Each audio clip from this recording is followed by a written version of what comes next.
आर्यन जी, अंबाला, हरियाणा।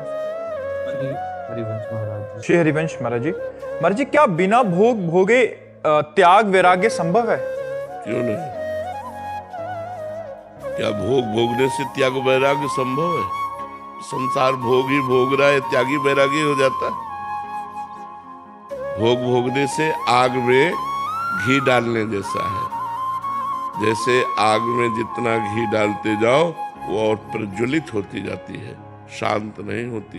भोग भोगने से भोगाशक्ति प्रबल होती है।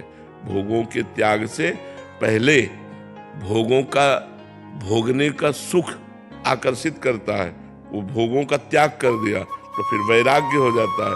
वैराग्य से भोगों के सुख का नाश हो जाता है, फिर उपरति हो जाती है, भोगों की स्मृति का भी नाश हो जाता है। ये थोड़ी कि भोग भोगने से भोगाशक्ति नष्ट हो जाती है। भोग भोगने से भोगाशक्ति प्रबल होती है। कोई एक हमें उदाहरण बताओ जो भोग से योग को प्राप्त हुआ।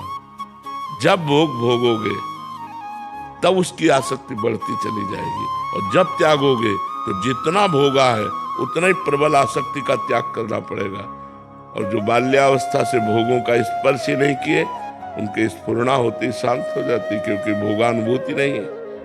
भोगों का त्याग है। जो आकर्षण है भजन के बल से नष्ट हो जाता है, वो भगवान को प्राप्त हो जाते हैं। जो गृहस्थ से निकलते हैं उनको बहुत समय लगता है और फिर लड़खड़ा कर उसी में गिर जाते हैं, क्योंकि वो आसक्ति है, उसका स्वाद लिया है, और जहां उसका संयोग आया तो उसके में फिर फिसल गया। तो इसलिए भोग करके और भोगाशक्ति प्रबल। जैसे सब गृहस्थी में ही है, अभी तो आप नए बच्चे हो, जितने गृहस्थी में सब शांताकारम होते, क्योंकि भोग ही भोग रहे। लेकिन उल्टा है, जो भोग के त्यागी है वो शांत है। त्यागात् शांतिरनंतरम, भगवान ने कहा त्याग से, भोगों के त्याग से शांति प्राप्त होती है, भोग भोगने से थोड़ी होती है।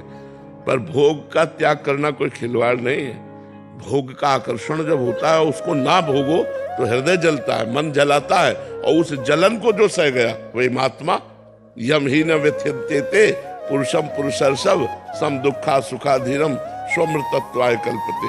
जो भोगों को ना भोगने से हृदय में जलन होती है, उस जलन की व्यथा को जो सह गया वही परम पद का अधिकारी हो जाता है।